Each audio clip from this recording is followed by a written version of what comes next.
ರಾಜ್ಯದಲ್ಲಿ ಈ ವಾರಾಂತ್ಯಕ್ಕೆ ಆರಿದ್ರ ಮಳೆಯ ಆರ್ಭಟ ಆರಂಭವಾಗಲಿದೆ.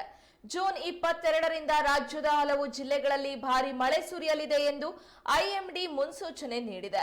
ಮುನ್ನೆಚ್ಚರಿಕೆ ಕ್ರಮವಾಗಿ 8 ಜಿಲ್ಲೆಗಳಲ್ಲಿ ಜೂನ್ 24ರಂದು ರೆಡ್ ಅಲರ್ಟ್ ಅನ್ನು ಘೋಷಿಸಲಾಗಿದೆ. ಜೂನ್ 22ರಂದು ಕರಾವಳಿಯ 3 ಜಿಲ್ಲೆಗಳಾದ ಉಡುಪಿ, ದಕ್ಷಿಣ ಕನ್ನಡ, ಉತ್ತರ ಕನ್ನಡಕ್ಕೆ ಆರೆಂಜ್ ಅಲರ್ಟ್. ಜೂನ್ 23ರಂದು ಕರಾವಳಿಯ 3 ಜಿಲ್ಲೆಗಳು ಹಾಗೂ ದಕ್ಷಿಣ ಒಳನಾಡಿನ ಚಿಕ್ಕಮಗಳೂರು, ಹಾಸನ, ಕೊಡಗು, ಮಂಡ್ಯ, ಶಿವಮೊಗ್ಗ ಜಿಲ್ಲೆಗೆ ಆರೆಂಜ್ ಅಲರ್ಟ್ ಮತ್ತು ತುಮಕೂರು, ಮೈಸೂರು, ದಾವಣಗೆರೆ, ಧಾರವಾಡ ಹಾಗೂ ಬೀದರ್ ಜಿಲ್ಲೆಗೆ ಯೆಲ್ಲೋ ಅಲರ್ಟ್ ಎಚ್ಚರಿಕೆ ನೀಡಲಾಗಿದೆ. ಜೂನ್ 24ರಂದು ಉಡುಪಿ, ದಕ್ಷಿಣ ಕನ್ನಡ, ಉತ್ತರ ಕನ್ನಡ, ಚಿಕ್ಕಮಗಳೂರು, ಕೊಡಗು, ಶಿವಮೊಗ್ಗದಲ್ಲಿ 20 ಸೆಂಟಿಮೀಟರ್ ಮಳೆಯಾಗುವ ಸಾಧ್ಯತೆ ಇದ್ದು ರೆಡ್ ಅಲರ್ಟ್ ಅನ್ನ ಐಎಂಡಿ ಘೋಷಿಸಿದೆ. ವಾರಾಂತ್ಯದಲ್ಲಿ ಆರಿದ್ರ ಮಳೆಯ ಆರ್ಭಟ ಹೆಚ್ಚಾಗಲಿದೆ ಎಂದು ಹವಾಮಾನ ಇಲಾಖೆ ಮುನ್ಸೂಚನೆ ನೀಡಿದೆ.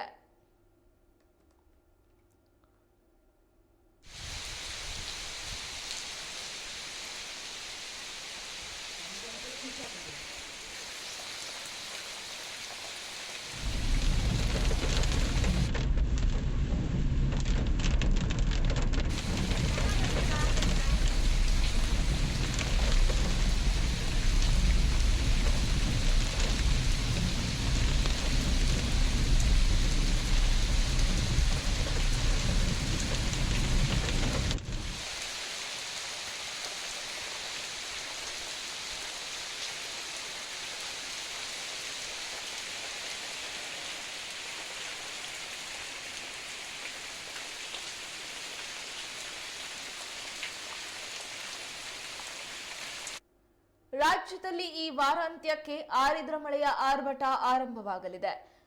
ಜೂನ್ 22ರಿಂದ ರಾಜ್ಯದ ಹಲವು ಜಿಲ್ಲೆಗಳಲ್ಲಿ ಭಾರಿ ಮಳೆ ಸುರಿಯಲಿದೆ ಎಂದು ಐಎಂಡಿ ಮುನ್ಸೂಚನೆ ನೀಡಿದೆ.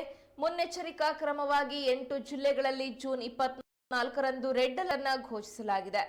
ಜೂನ್ 22ರಂದು ಕರಾವಳಿಯ 3 ಜಿಲ್ಲೆಗಳಾದ ಉಡುಪಿ, ದಕ್ಷಿಣ ಕನ್ನಡ, ಉತ್ತರ ಕನ್ನಡಕ್ಕೆ ಆರೆಂಜ್ ಅಲರ್ಟ್. ಜೂನ್ 23ರಂದು ಕರಾವಳಿಯ 3 ಜಿಲ್ಲೆಗಳಾದ ಹಾಗೂ ದಕ್ಷಿಣ ಒಳನಾಡಿನ ಚಿಕ್ಕಮಗಳೂರು, ಹಾಸನ, ಕೊಡಗು, ಮಂಡ್ಯ, ಶಿವಮೊಗ್ಗ ಜಿಲ್ಲೆಗೆ ಆರೆಂಜ್ ಅಲರ್ಟ್ ಮತ್ತು ತುಮಕೂರು, ಮೈಸೂರು, ದಾವಣಗೆರೆ, ಧಾರವಾಡ ಹಾಗೂ ಬೀದರ್ ಜಿಲ್ಲೆಗೆ ಯೆಲ್ಲೋ ಅಲರ್ಟ್ ಎಚ್ಚರಿಕೆ ನೀಡಲಾಗಿದೆ.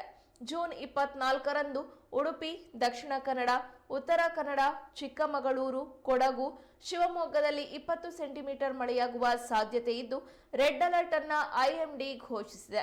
ವಾರಾಂತ್ಯದಲ್ಲಿ ಆರಿದ್ರ ಮಳೆಯ ಆರ್ಭಟ ಹೆಚ್ಚಾಗಲಿದೆ ಎಂದು ಹವಾಮಾನ ಇಲಾಖೆ ಮುನ್ಸೂಚನೆ ನೀಡಿದೆ.